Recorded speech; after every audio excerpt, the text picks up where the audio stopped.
I do have something to say here in Kannapolis, right? And it won't even be, I won't even go, you want to know how I originally started about Jesus Christ isn't real?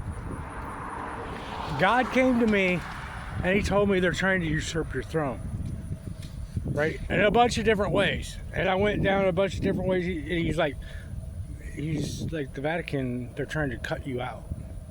They're trying to usurp your throne. He's like, they're trying to usurp your throne. And then he had me go through this process and figure out that this is one of the first places that it started. First 4 Gospels, Matthew, Mark, Luke, and John. Right? 3 of the Gospels, Matthew, Mark, and Luke, have the Eucharist in it. The Gospel of John doesn't have the Eucharist, the body and blood of Christ in it. Right? And that's because when Jesus is on the cross and he looks down at John and Mary, he says, "Mother, behold your son, son, behold your mother." He's blessing John and he's making John the bloodline. And then my great, and then Mary Magdalene and John go off to Asia Minor and have a child, and that's the Holy Grail. My great grandmother's named Magdalene. And if you go back into my family, I mean, my grandfather is like a 32nd degree Scottish Mason, right? De la Moore is a family name, which means black skin. So the premise was Mary Magdalene and John are my great grandparents, and therefore I'm the Holy Grail. But the Vatican instituted the Eucharist in its place to say that Peter got blessed. So because Peter wasn't even there to be blessed. Right? But that's how the Vatican took away my right and my heir to the bloodline of Jesus Christ.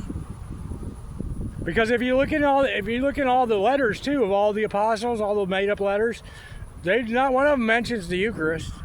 Paul goes around to everybody and goes, "Hey, I do the hokey pokey and believe and trust." He doesn't tell anybody, "Hey, you need to do the Eucharist," because it's a pagan sun ritual. And I was like, oh, they implemented this pagan sun ritual in place of the real blessing, which is "Mother, behold your son, son, behold your mother." And the Catholic Church is like, yes, that means Peter is the one who gets blessed. Peter's not even there. John's there, making John the bloodline of Jesus Christ. This is before I knew Jesus Christ wasn't real. So then I was like, okay, so that happened.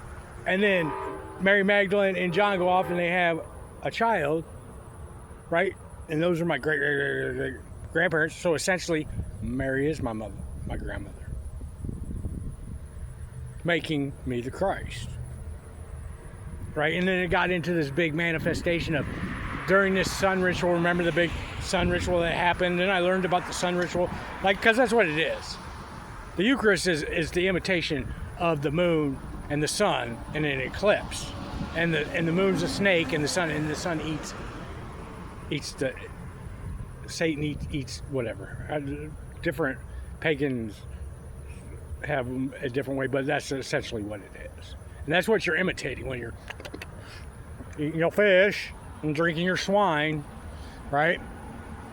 And God put me through this thing, or Satan, or however he did it, that when that ritual happened, my essence had to be taken up, because I'm twins with Jesus. This is before I knew all that stuff was bullshit, but I went through that and I was like, because that actually makes more sense than all you guys' other stuff.